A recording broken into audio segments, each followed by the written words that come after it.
I had already planned, when I got this together, that I did want to tell you about my own biological research. I want to quickly tell you what I've done, which is the same kind of thing you are now presently doing.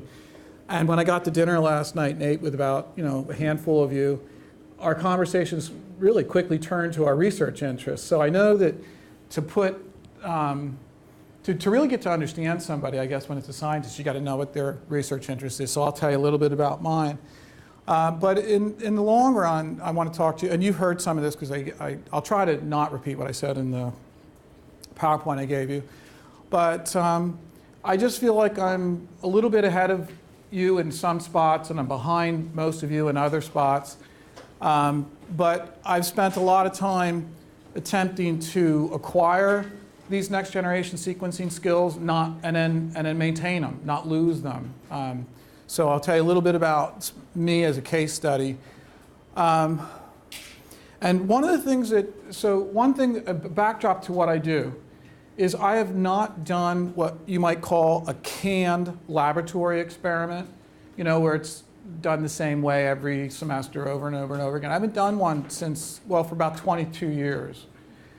Every class I teach, the students do research with me. So they do my funded research, and if I'm not funded, they do my research anyway, okay?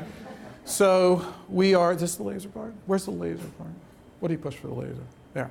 So I'm always operating under an idea that in my classes, I'm integrating my research into the classes I teach, okay? So that's kind of a backdrop you need to know. I haven't figured out how to use that yet, so I'll do this. So I'm at Truman University, which is in northeast corner of Missouri. It's a public liberal arts and science institution, predominantly undergraduate. It's highly selective. The one thing I did want to point out is that we are looking for transformative learning experiences. And I think that's a place where I'd at least like to dwell for just a second. What is a transformative learning experience? And next generation data analysis certainly provides the opportunities for transformative learning. Maybe I'm talking to everybody knows what transformative learning is, but I'll try to say it succinctly. It's where you give a student a learning opportunity. They come into it thinking they've got the skills to handle it. They quickly find out that their skills are not sufficient to deal with it. They go through what's called a disorienting dilemma, where they then have to seek mentors and peer support and some sort of support to reformulate how they're going to approach solving that problem. They devise a plan to solve that problem, and then they go on to solve it. And this is some of the most meaningful types of learning you can do. And most of us in this room have masters or PhDs or things like that, and you'll be saying, yeah, that's what my PhD was. I thought I knew what I was doing when I went in, and then I hit all those obstacles, I solved all those things, I regrouped. That's the kind of learning experience that really sticks with us, not necessarily having somebody talk at you like I'm going to try to avoid doing for the whole time here. And next-gen analyses will be that for our students. It's been that for me, and I'm no different than my students. I've had to regroup and figure out how to do all of this. And Truman has a long history of involving undergraduates in research. Now, I'm going to skip into some slides that you haven't seen. And this is just so that you can learn a little bit more about me. I'm a Mays geneticist. I'm fortunate to collaborate with my wife at the same institution, but also fortunate enough to collaborate with people at Iowa State, Cold Spring Harbor, Cornell University, and particularly in the last 4 or 5 years, I owe an awful lot to the iPlant organization and the DNA Learning Center, because without their sort of support, some of this might have been too difficult for me to take on. So we study plant development, and you can see our developmental mutant here. And that's pretty easy to see. Okay, this is maize. That's pretty easy to see. It's rolled up. It's a little bit striped because we're growing it in the greenhouse. It's a little bit yellowish because it's a bad light. But the leaf rolls, that's what we're studying. That's our mutant phenotype. You can also see that it's a narrow leaf. And you can also see, if you understand the anatomy of maize, that it's got ectopic development of a ligule. So if you don't know what a ligule is, it doesn't really matter to this story. And one thing that's not on this slide is that, it's on the next slide, that's why. One thing that I'll point out that, this is the overall gross phenotype that we can see. But when people do some microscopy on this, we can see a difference between wild type and mutant epithelial cells, or epidermal cells, excuse me. And what's really cool about this is that we have a polarity shift on the leaves. So this is the adaxial side, that's the top surface of the leaf. This is the abaxial side, that's the bottom surface of the leaf.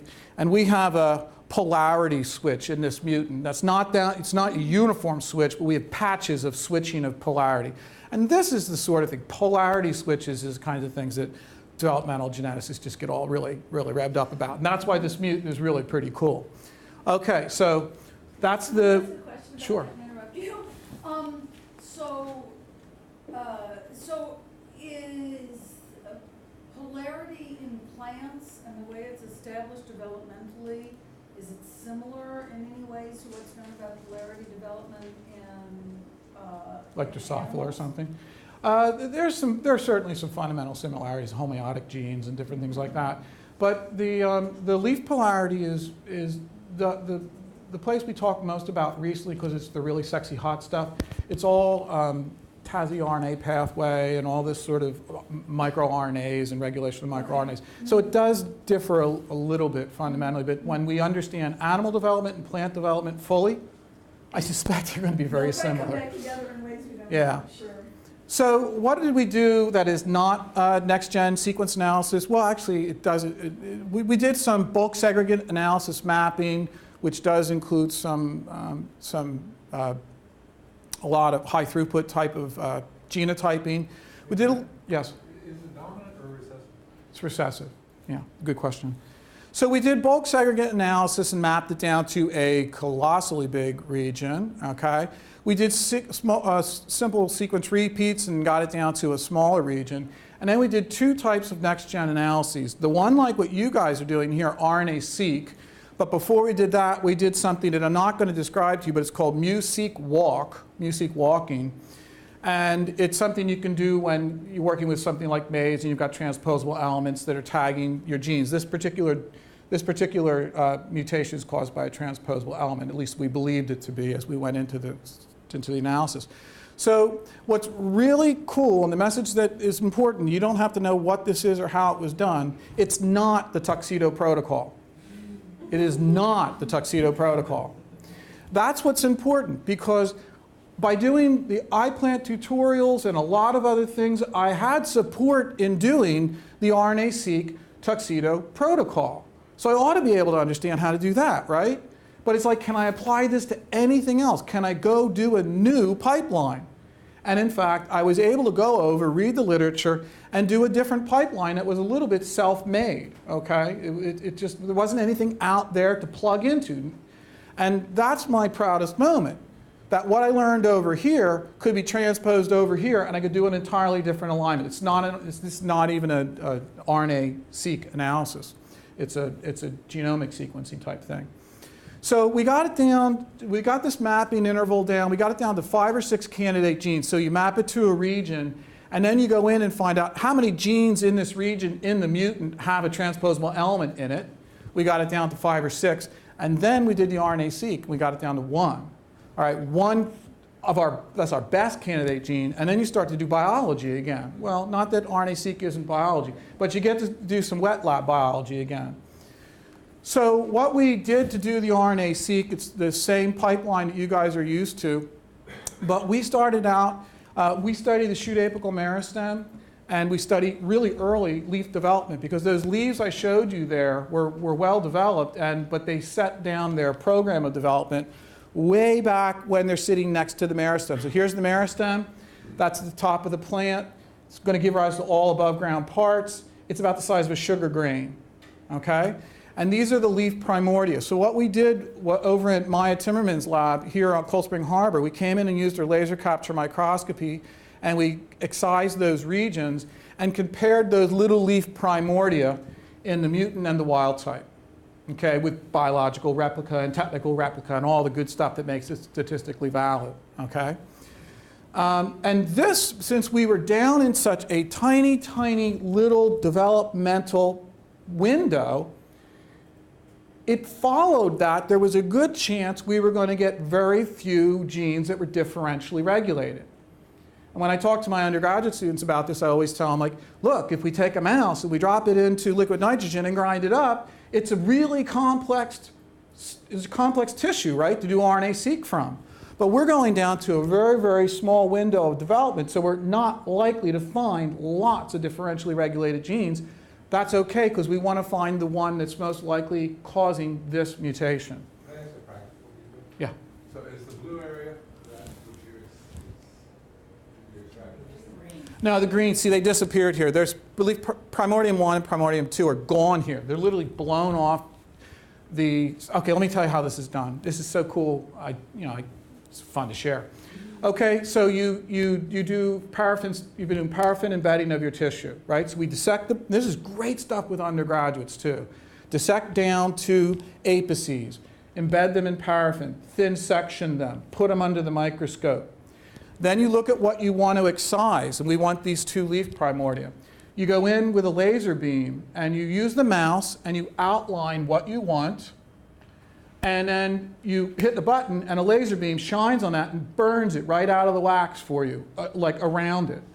Then you defocus the laser, and it bombards it off the tissue. It's really pretty cool. So after you've outlined it, you defocus the laser beam, and the program will tell it to just blast it here, here, here, here, here, and it just pops it right off of the slide physically, and you have a cap to a microcentrifuge tube it's shooting up into, and you collect the tissue that way.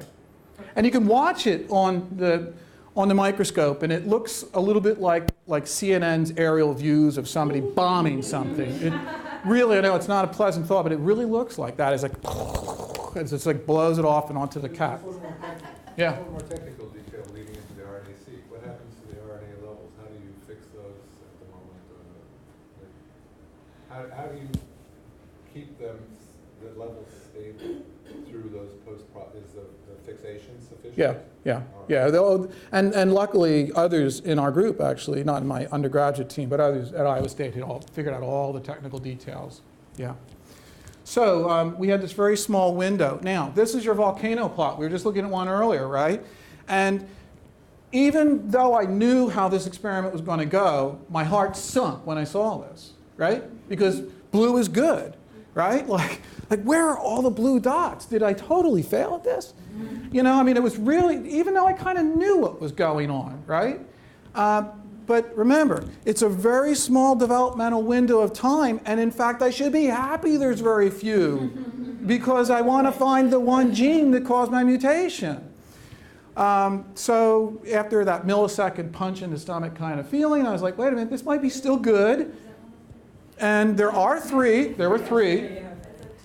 Now, there were three. Now, you guys should know, too, that I didn't go blindly through the Tuxedo protocol and get to the volcano plot. I mean, I opened up my spreadsheets all along the way. So I saw the Q values. I knew what was coming. But it's still, you want to see a lot of blue here a lot of times, not this time. Well, that particular gene right there was in the mapping interval. The other two are not within the mapping interval. And that particular gene has a transposable element in it. So our 2 next generation studies, the one pointed us to 5 genes, the other one pointed us to 1 gene, one of those 5. And this was what we hope to be the gene that is causing this mutation. Now again, these are photographed in the greenhouse. Those of you who know maize know it's not kind of yellow-green. It was just bad lighting through the greenhouse light.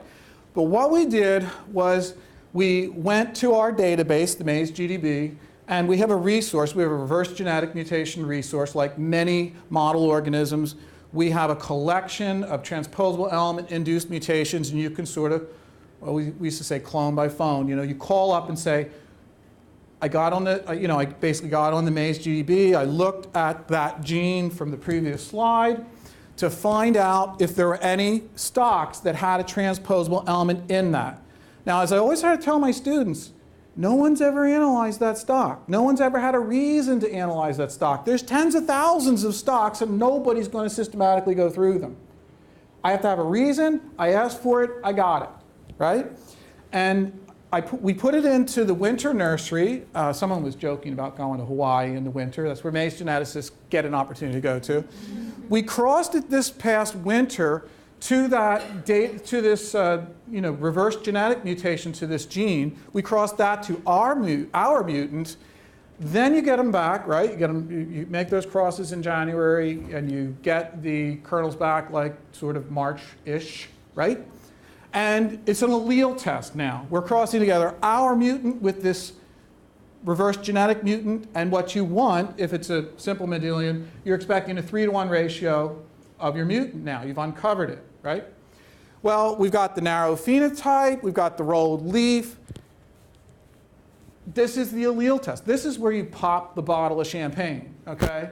And then you sort of get that queasy feeling like, did we do anything wrong? But this is the old school classical genetics way to prove that this is your gene. You have 2 independent mutations, get the same phenotype. So this is an enlargement of this picture here, and the reason I enlarged it is because you can see those micro hairs on the wrong side of the leaf. We're not going to get this phenotype unless we've identified the gene. So this was like, big news, and we were all excited, and we never did pop the champagne bottle because, you never get around to the good stuff like that.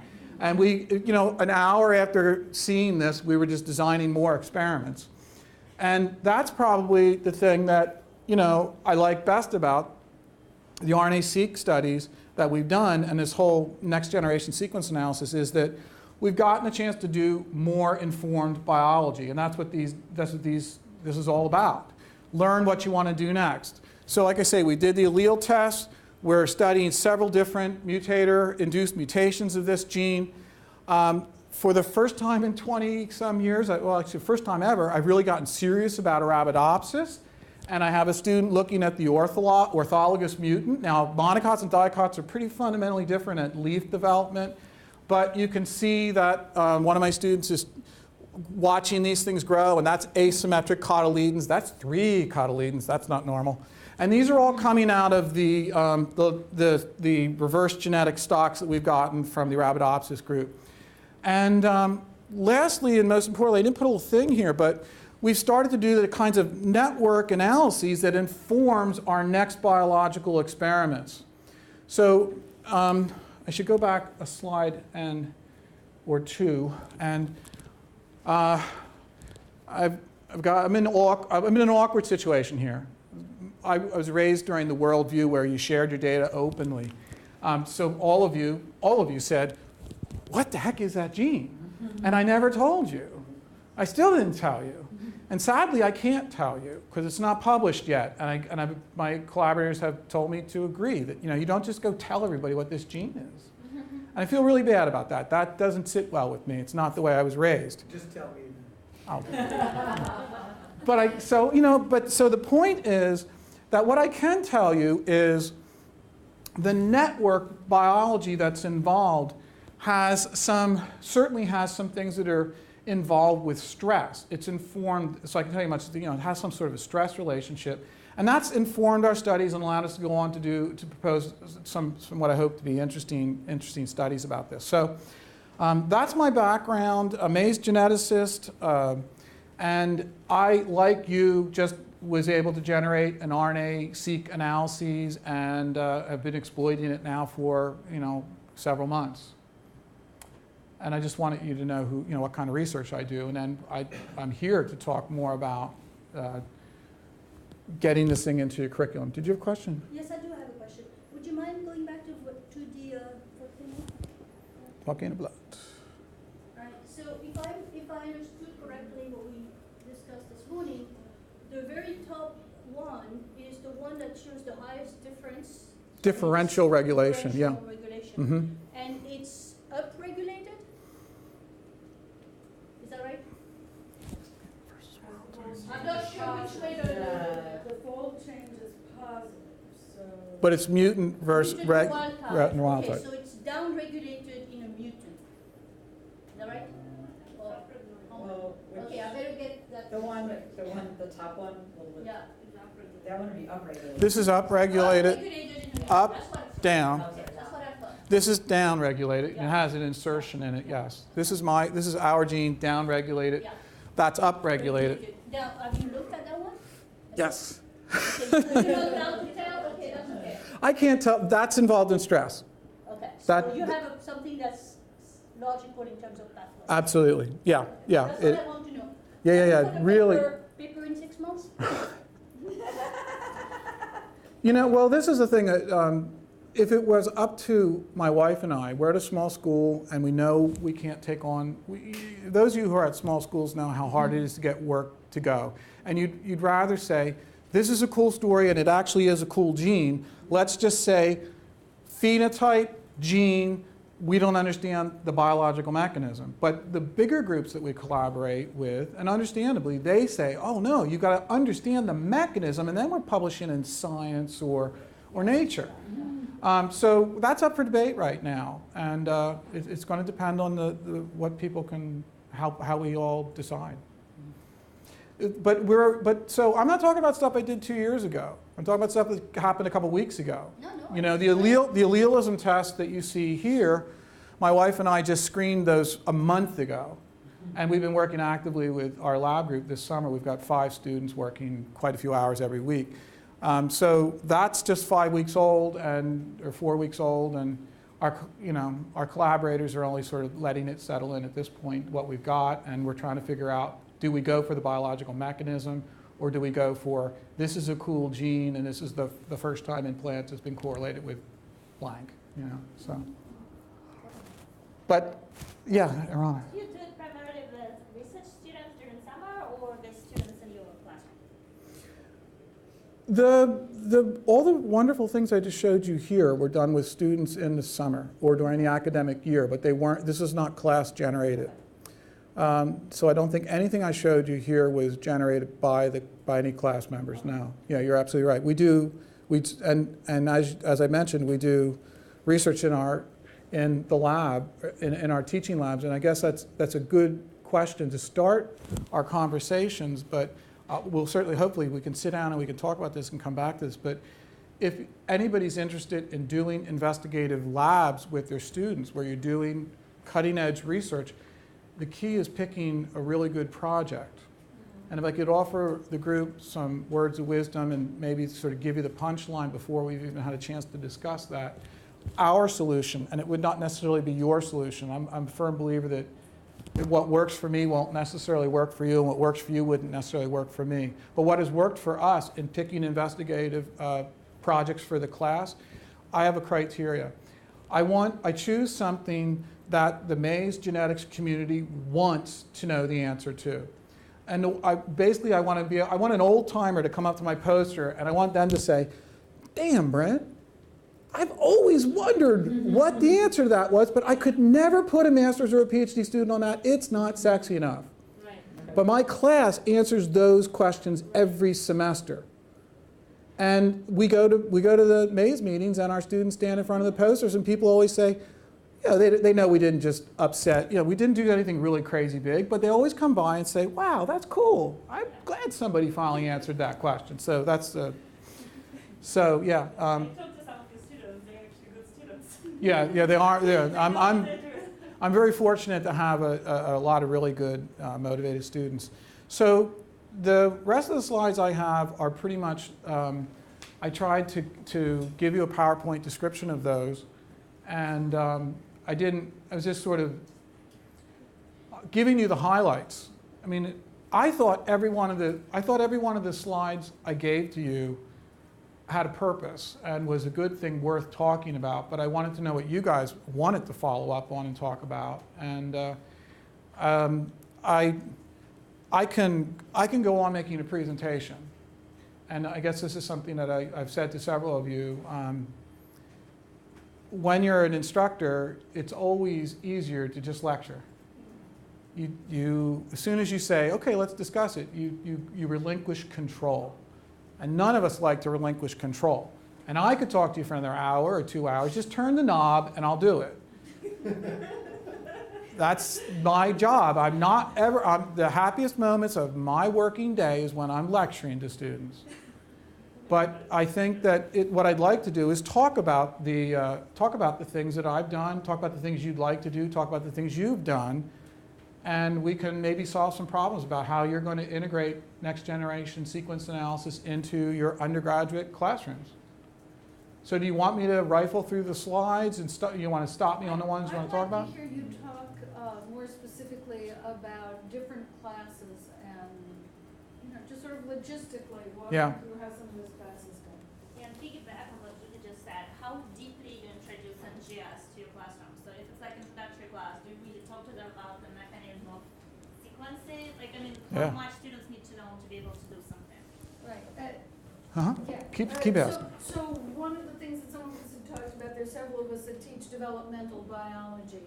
So having them look at genes that are related to development, but this isn't a genetics class. So kind of how much of the RNA-seq is what you're saying. Right. How much of the RNA-seq and that part of the background do they need to do something that's related to a problem in development, if that's our data set, for example. Just a quick, I'd like us to have a chance to talk about any of these comments, but I sometimes like to throw you a quick comment. I always kid my wife, who's a cell biologist. I always say, when I grow up, I'll be a cell biologist. Eventually we're all going to be doing cell biology.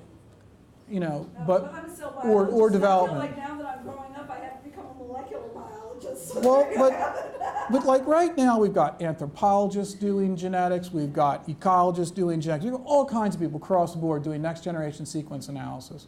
Most of the biologists in the room probably are ultimately interested in the biology of the situation.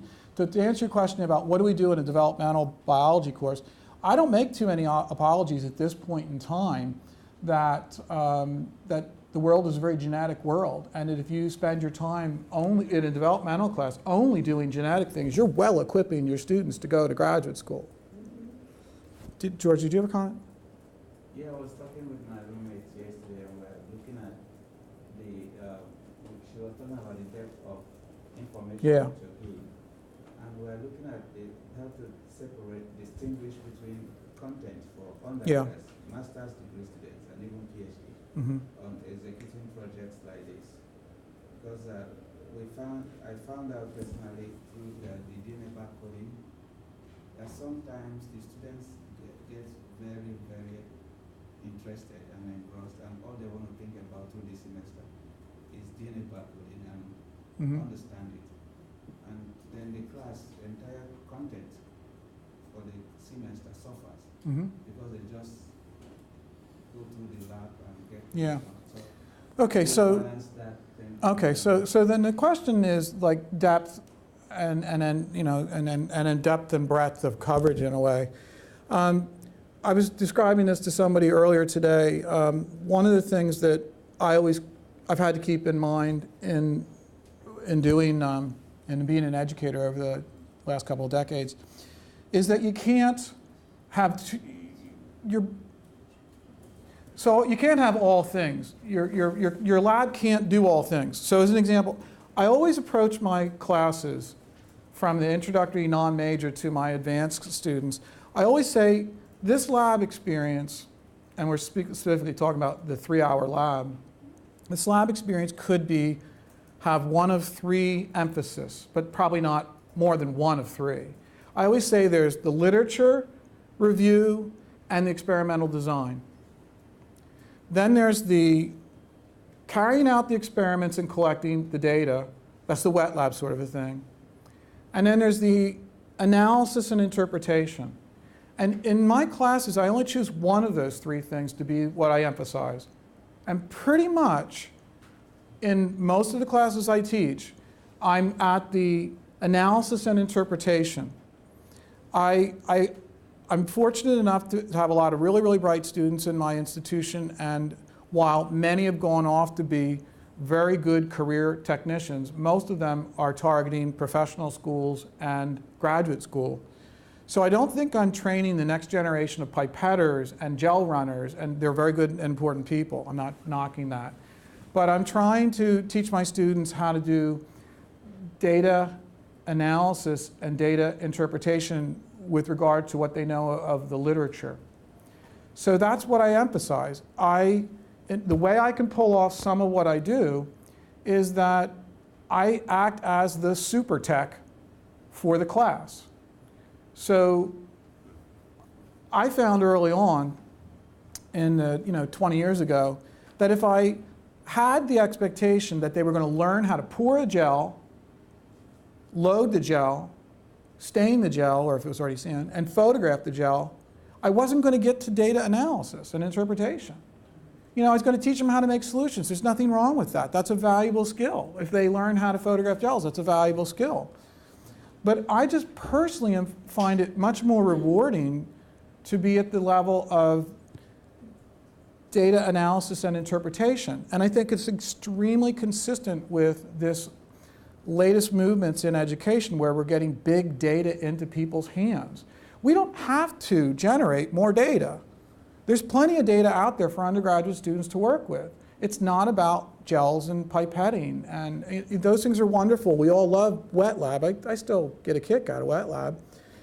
But so I do that with my classes. So that was so I make a choice, and I can't do all three of those things. So I do a lot of the wet lab stuff myself. So the other thing is, quite frankly, I let the students put the cherry on top of the cake. They get to do all the cool stuff. Like I get to come back and photograph the gel. They get to isolate the DNA and set the PCR up.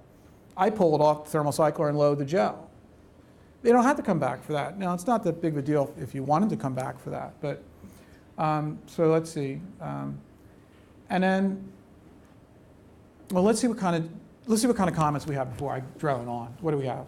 Yeah, can you describe the kind of classes in which, what sort of level the students are Sure. at, what sort of experience have Sure. they had before? So let me just start by saying I always teach non-majors. I love teaching non-majors. And if I'm either teaching an introductory biology course, like I call it the terminal biology experience.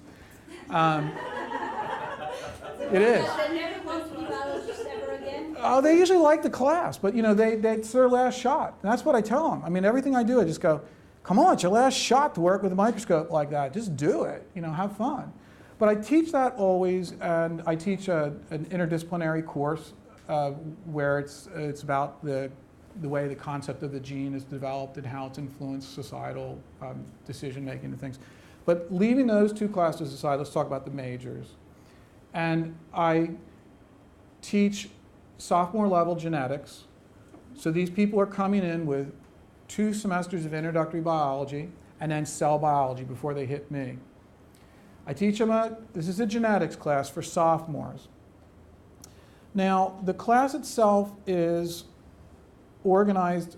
I love lecturing. I really do love lecturing. So it's a lecture-based course still, all right? And, but we have this lab where it's very investigative, okay?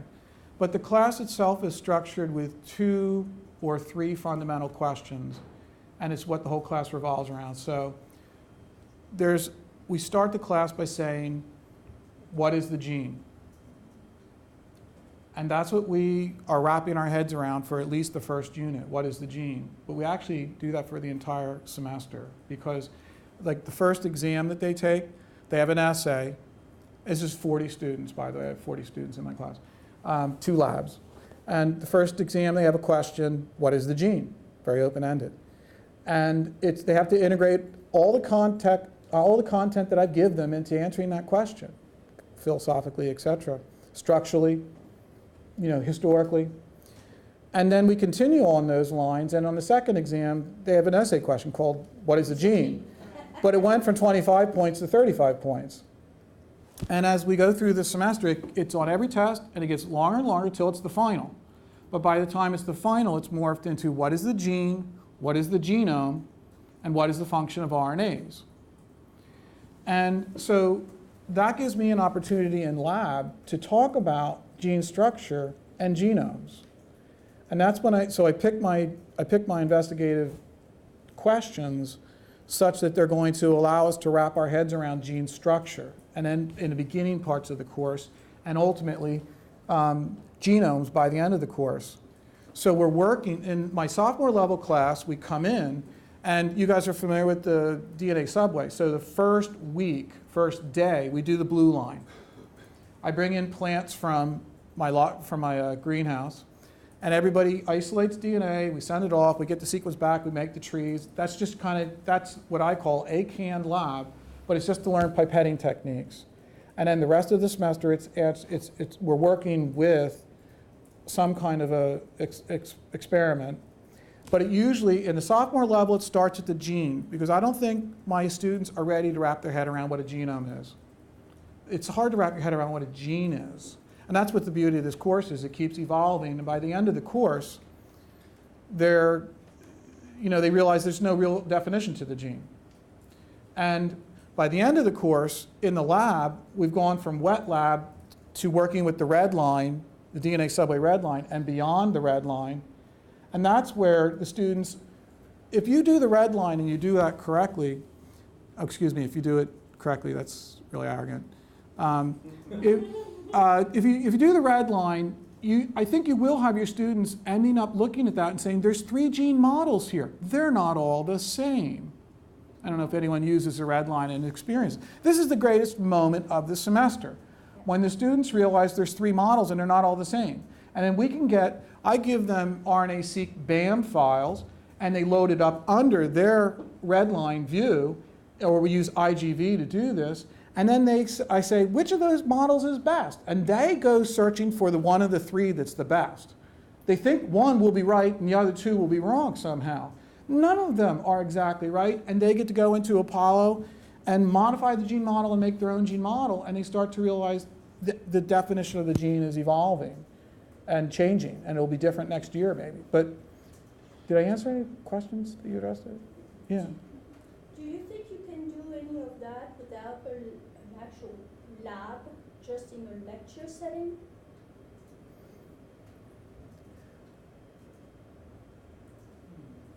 The lab does have a wet lab component, like 9 weeks of wet lab. I mean, if you teach just a lecture, because that's my situation. Yeah. I teach just a lecture for genetics. Yeah. I don't have a say of what is being covered and done in the lab.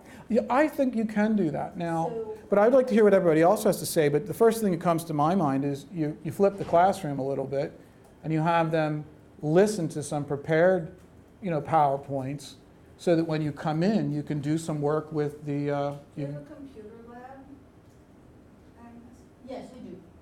So you could have them work in the Yes, computer lab? yes, I could do. The Yeah. problem is that I have, depending on semesters, I can have an 80 student class, and I don't think I have an 80 computer lab, plus the TAs to be, because as soon as they get on the computer, you have to have enough people. people to walk Yeah. around. To walk around, so it is really, the way of, I don't know if we can do that at this point. I think we should.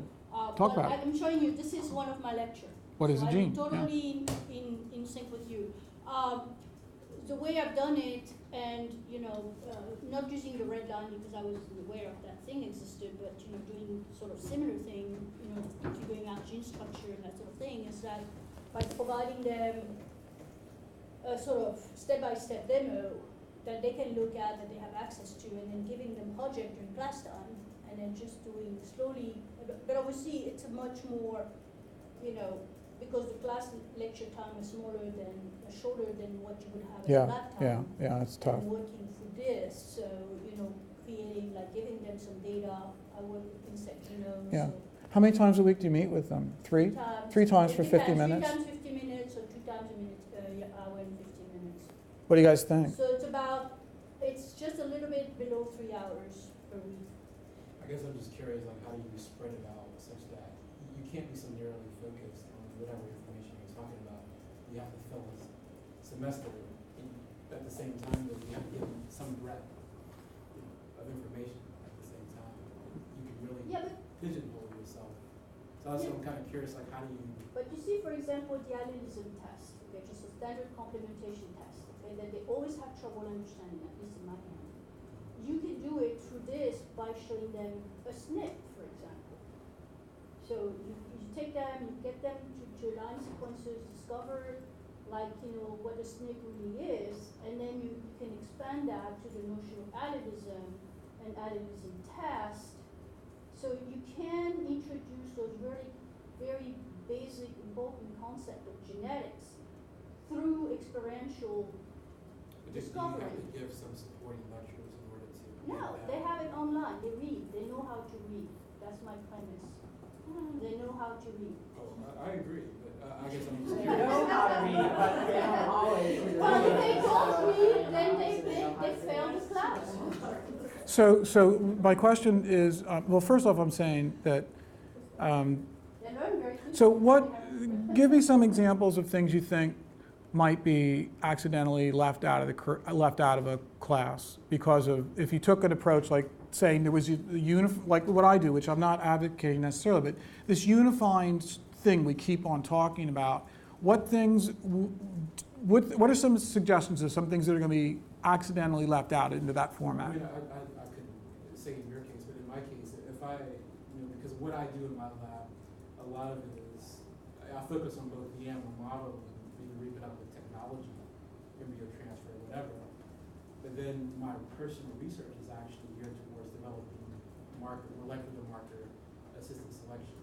Mm-hmm. So but personally, that's my personal thing, but I couldn't be so narrowly focused on that. So pretty much, how do I give them the scope of knowledge that they need to know from a breeding class?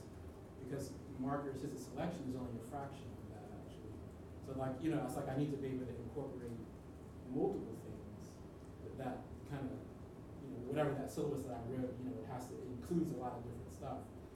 And I guess I'm just curious. My personal research is focused on part of it, but how do I, kind of space The that way, out? I kind of tackle that problem is, in lecture, I cover a lot more broad topics, and then what they actually do on their own, what they actually do, and some of my stuff is directed, just like you say, CAN labs, and some of it is more exploratory, it just depends on the course that I'm teaching. Because when I have 180 students in genetics, I'm sure some people can do it, but when we have 180 students, we do CAN labs. But, so that's why so some of the stuff we just have it's just covered in lecture, like so some of the really important breeding things, concepts you need to get across. And you can sometimes have computer simulations, you can have exercises, so it's active learning, but it doesn't necessarily have to be a practical thing that they're doing.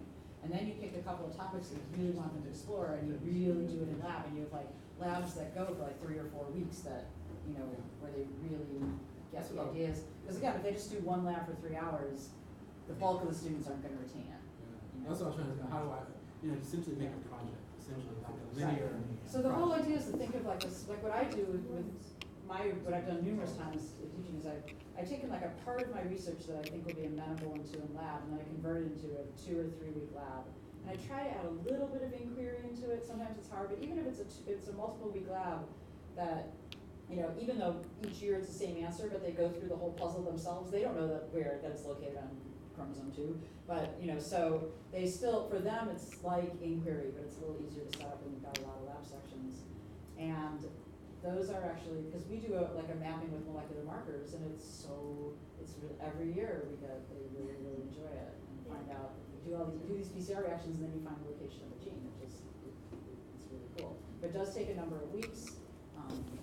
So I think it's going to take a piece of your work, and you can even use like goat samples that you have. Like I use the Arabidopsis samples, and each semester I give the DNA to whoever the lab people are, and they do the mapping. So you could do something with markers that are involved in some trait that you're interested in, and show like how the genome-wide.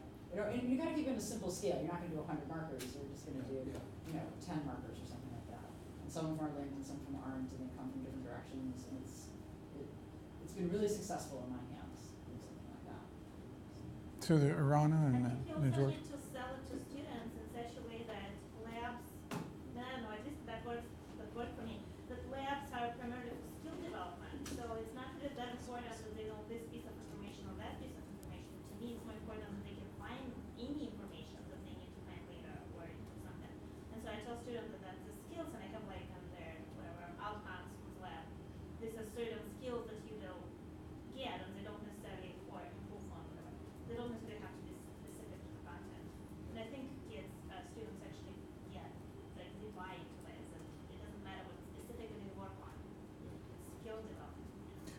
And one thing I just wanted to add, and it doesn't exactly address what you're saying, because I struggle with this too. I struggle with, am I going to do enough? Am I going to cover enough breadth if I do something investigative or if I focus a couple of questions in my class?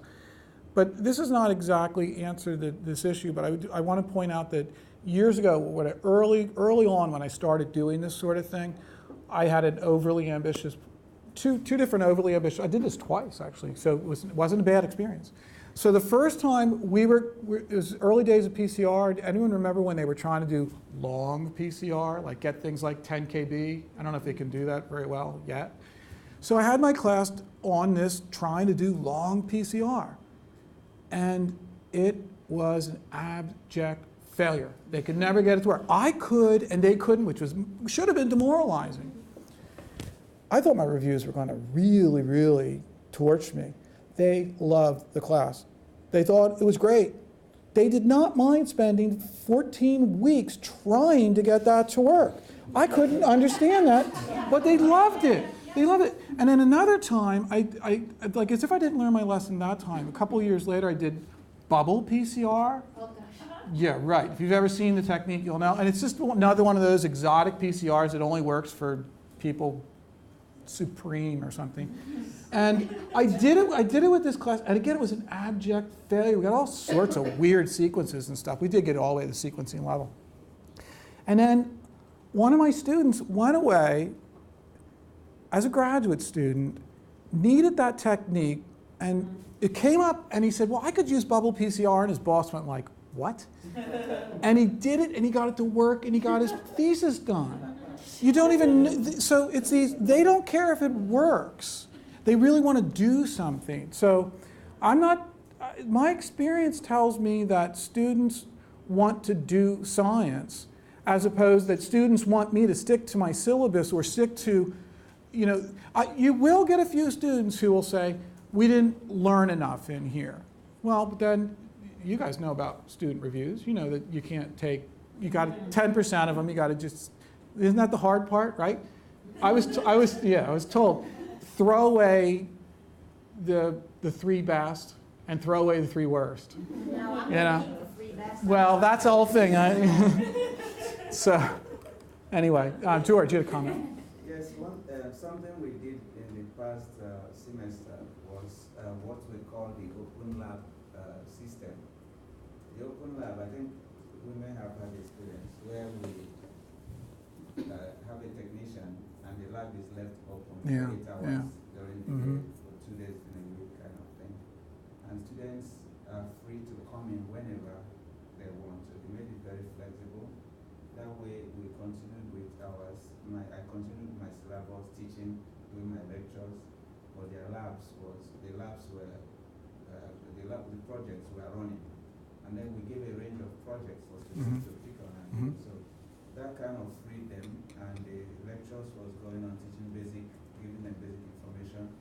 But I had a lab technician who was also monitoring the project, so there was the stress wasn't there.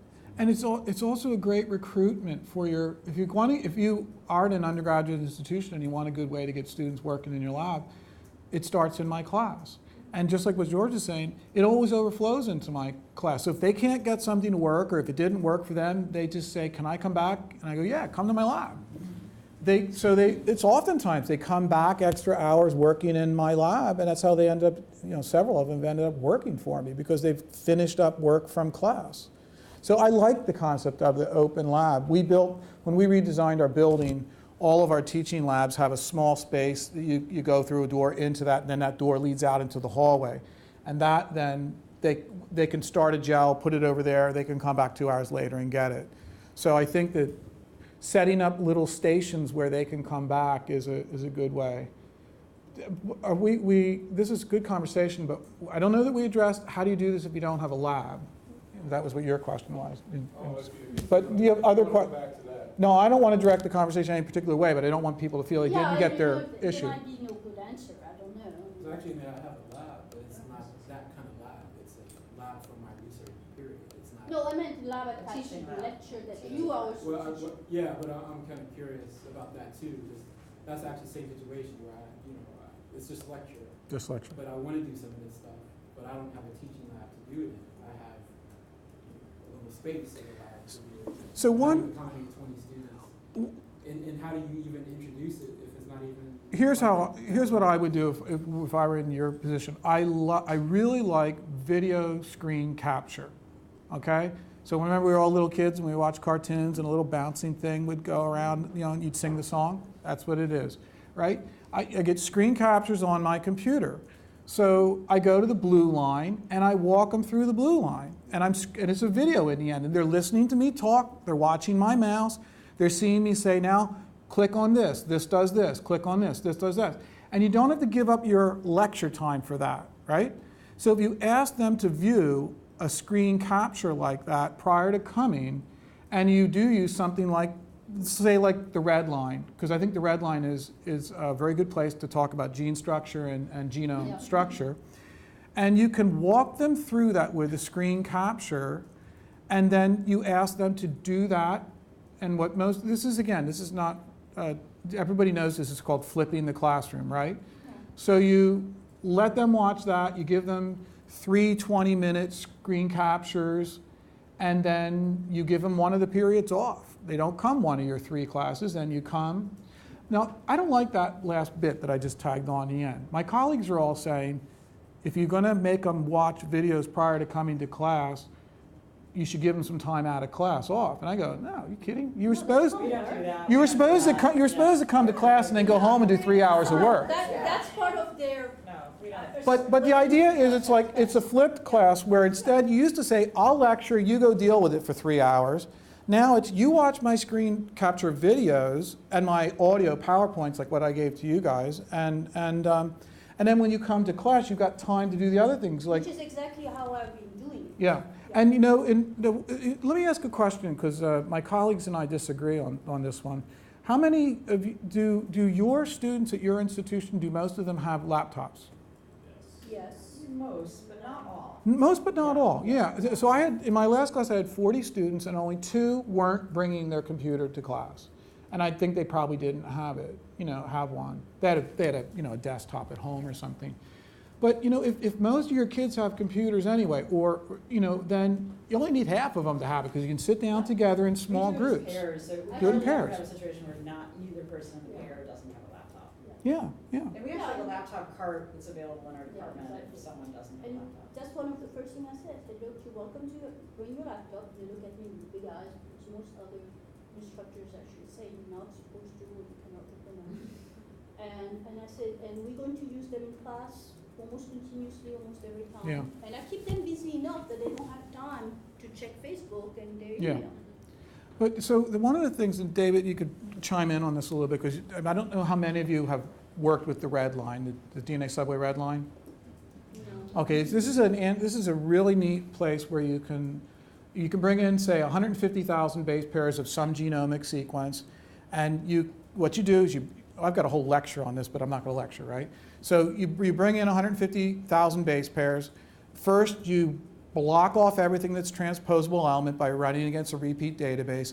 Then you run 3 different gene prediction programs on the space that isn't transposable element.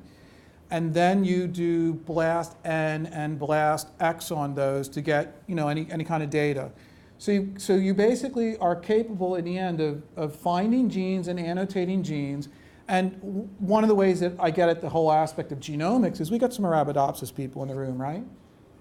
Yeah. So I have them do 150,000 base pairs of Arabidopsis, and I have them do 150,000 base pairs of maize. In Arabidopsis, you get on average 8 genes in 100, or no, you get like 8 genes. I found 8 genes in 20,000 base pairs last week. But maize, you'll get like 1 or 2 genes on that, because of the difference in the genome structure, transposable elements and things. But here's the punchline I wanted to get to. It can take about 3 hours to walk them through the details of the red line. If you simply lectured to them and talked to them, about 3 hours, you could probably lecture for a good 3 hours on it. It'd take them 30 minutes to run the green line, or the red line, or less, to actually push the buttons. But then it should take them a good 5 hours of looking and thinking and discussing, and that's where they learn about genomes. Yeah, so when I do the red line, and again, it's my 180 student genetics class, so it is canned, But it actually, the whole point is that the TAs give a lecture, then they go through the red language you just said, exactly, it doesn't take very long. They have the aha minute where they see like, oh, cool, they see the G-browse output. And then we have a whole series of questions that they need to answer that makes them look deeply at every single step of the way. And we really carefully design those questions, we modify them each year. And that really, I'd say, is like, that's where the value of you as a teacher really comes in, because you have to think about the questions that are gonna really make them think about what they just did. And the TAs have to be working with you to only accept answers that are good and all those different things. But I think, again, the DNA subway, you can get through it really quickly, but also just how you design it. Like mine, I do Arabidopsis first, and then they look at like muskmelon, where there's hardly any cDNA supporting anything, and they see the difference of like, when you have a big cDNA collection, when you don't have a big cDNA collection, how that affects your confidence in calling genes. So you can put a lot of things in, but I think the whole key of this is, you've got to walk them through all the steps of how to get through this. In the DNA subway, that's not that hard. But the whole point is you have to have a whole lot of really good questions that are really engaging and make them, work, and not just go through it and get out as fast as they can. Yeah. So in the end, when you're doing something like, Would you mind sharing that presentation? just Is that your red line? the one I'm looking at now? Oh, the one that I gave you earlier? No, that one we haven't. The one that's up here now? Yeah, what do you mean? Share it. Just, Put it on, so you want to put it on the wiki? No. sure. Yeah, the question, I think, if I understood, was not, will you give us your 3-hour? Yeah, you don't want to do that. No. But don't need to. will you Hearing you lecture. share your slides from your 3-hour presentation? That's Is that the question? Yeah, I You can. can sit for another 3 hours. We're on for 3 hours right now. But let me just give you an example. So this is using the red line, and so this again doesn't start out necessarily next generation sequence analysis, but I usually bring that kind of data into this. So here's an example of what we did, and you could do in a classroom, and you could do in a classroom setting. So I had the students interested in studying a gene for this mutant here. Obviously, plants are supposed to be green. This is yellow. It's not photosynthesizing. It's called a luteus. And I know that gene from classical studies that I've done and others have done, I know that gene, that there's 2 genes actually. They map between 2 genes that have already been cloned and sequenced. So this is the Y1 gene. That was my early claim to fame. I worked with this yellow versus white corn gene phenotype. And this is a silky mutant. And I gave every student in the class a different 100,000 base pair piece of DNA, but they overlapped 50,000 base pairs with somebody else in the class. So then they each annotated, and you guys all would recognize these as genome browser views, right? Yeah. It's not necessarily, it's a GBrowse view. So every kid annotated, and this kid's sequence overlapped with this one's by 50%, and you can see how easily this brings everybody together, because so you just have to have everybody annotate, say, what genes do you have? And then they start to find out that like yours and yours overlaps, and you've got the gene, you get gene fissions, gene fusions, all sorts of computational things you can talk about. But then we find out that, wait a minute, you two don't overlap with you over here, but you do have the same gene. You're talking about gene duplications, and there's so many things you can do with this. You don't need a wet lab to do this. And but it has to be, like I was saying, it can take you 3 hours to introduce the tools. It can take them 30 minutes to produce those images, but it takes you hours to discuss it and get the opportunity. That's why I say I always study, and I always emphasize in my class interpretation. And that's the fun part. They get to interpret this. So what were we doing? We were looking at all the gene models to say, who could give us that phenotype? It was a candidate gene search, making my students think about, in the genomics era, if you map down to a region, you can go in and predict what are the 5 or 6 genes in this region. It was 2 million base pairs. Which of those could be responsible for the phenotype? That was like, one thing I did. I like this one. This is what I was doing a poor job of alluding to. I have them take a gene and do it. I give them that gene in Arabidopsis, and they find lots of gene models in that region. And I give them that gene in maize and they find like one gene model in that region. And then I give them sorghum and there's, again, something in between. And we can talk about genome evolution between, for those of you who know, between sorghum and maize, there was an explosion of transposable elements moving all around the genome, pushing all the genes further and further apart. So there are all sorts of things you can do, and I think that's my last example. Those are just two examples that I was using. You know, one of the things we've done recently is in maize there's a lot of presence-absence variation, which is some haplotypes have it, some haplotypes don't. That's where we started really using the next-gen data because there are transcriptomes for over 50 different lines of maize, and we put them back onto the reference genome, and some of them don't appear. There are some that aren't even there. So anyway, I think you can do this without a lab. And I don't know if we addressed all of your concerns, but... Well, I mean, I think it's the same, because I don't have a lab part in my class. But if I wanted to do Yeah. what you're doing, I couldn't, actually, because I don't have the space. But I mean, your point is well taken. So I did post on the how-tos on the wiki, the stuff in the KRAS tutorial that I had mentioned when I talked about mine. And I posted all of the materials, including the answers. But, I can envision something like that where the students have a tutorial that walks them through step by step with one example.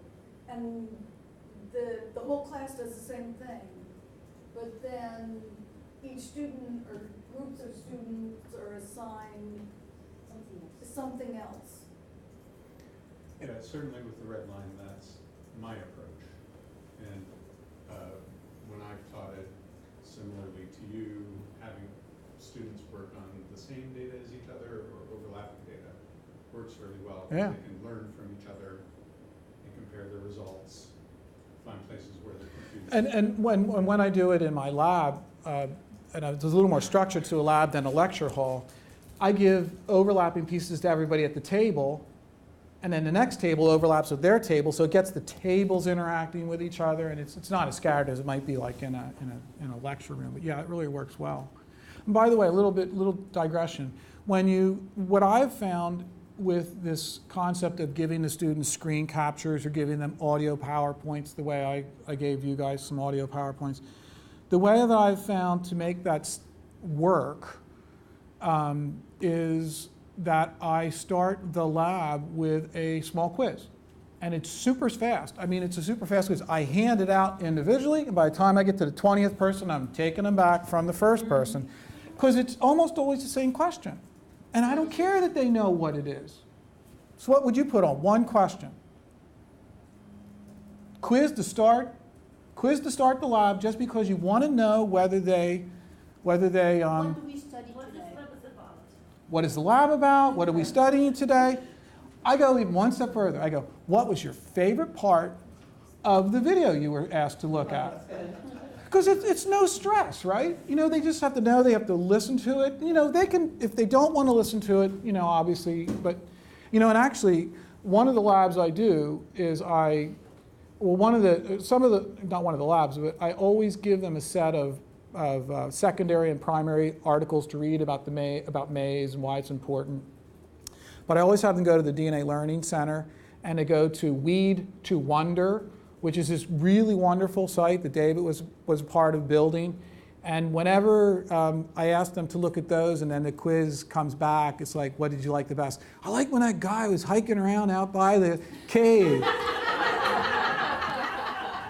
That was really cool. That's you, right? Yeah, that was David. And of course, and who wouldn't? Didn't we all want to be either paleontologists or archaeologists when we were little kids, So we could all relate to that.